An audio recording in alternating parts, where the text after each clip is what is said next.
Now let's move on to the legal underpinnings, Philippine education. By the way, I am Juris Jin Fashol, and specifically I will be talking about the educational structure of the Philippines. To start with, the education system of the Philippines has been highly influenced by the country's colonial history. That history includes the Spanish, the Americans, and the Japanese rule and occupation. The most important and has a lasting contribution was during the occupation of the Americans, which began in 1898, because it was during their time when English was primarily used as language of instruction and a system of public education was first established. That system is modeled after the educational structure of the United States. Next. The United States left a lasting impression on the Philippine school system. Why? Because again, it was during their time when several colleges and universities were founded, such as the University of the Philippines, which was chartered, representing the first comprehensive public university in the nation's history. Now we have here the trifocal education system. There are three agencies that handle the different levels of Philippine education system. First, we have the Department of Education, or DepEd, which oversees the basic education or the pre-university education. Second is the Technical Education Skills and Development Authority, or TESDA, which oversees the technical vocational courses and middle education. And the last one is the Commission on Higher Education, or CHED, which manages the tertiary and graduate education.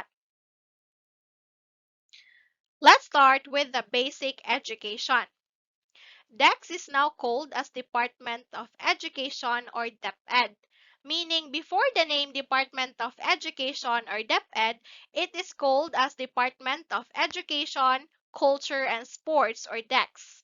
And prior to that name, there are different names also, such as Department of Instruction.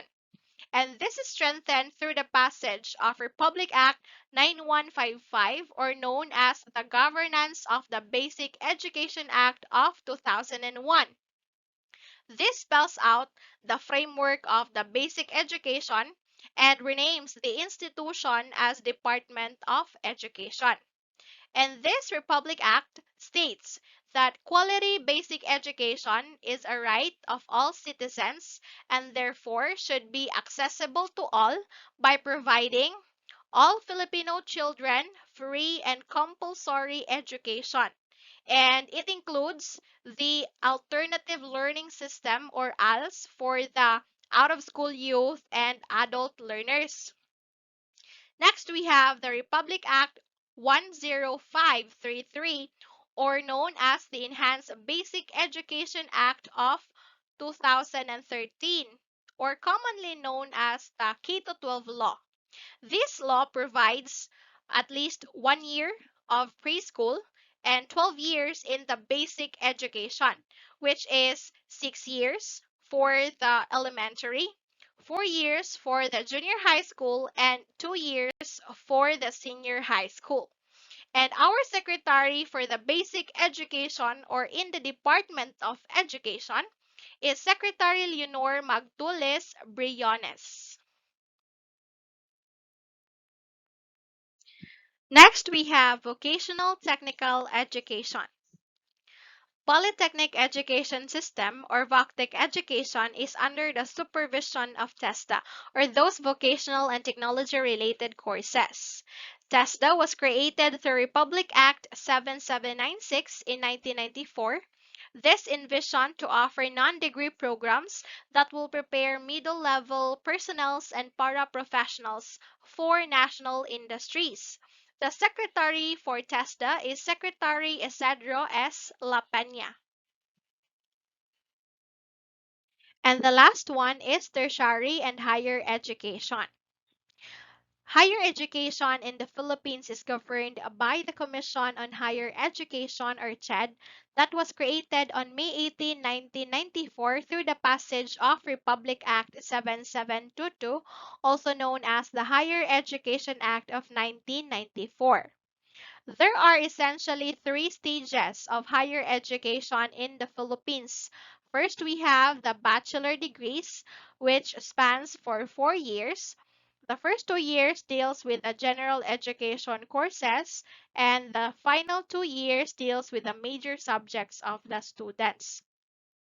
Next is the master degrees, which spans for 2 years for full-time students, and this ends with a minor thesis or a comprehensive examination. And to enroll for a master degree, you must be a bachelor degree holder with an average of 2.0, or that is 85%, or B average grade.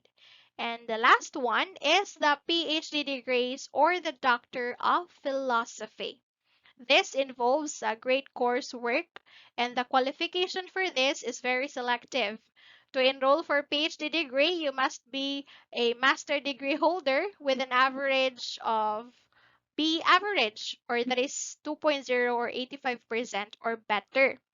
Most of the PhD degrees in the country spans for 2 to 4 years, not counting the time it will take to complete the dissertation or the thesis that comprises one-fifth to one-third of your final grade. And the commissioner for Commission on Higher Education is Commissioner Dr. J. Prospero Popoy E. De Vera III. And that ends for my topic. Thank you so much for listening.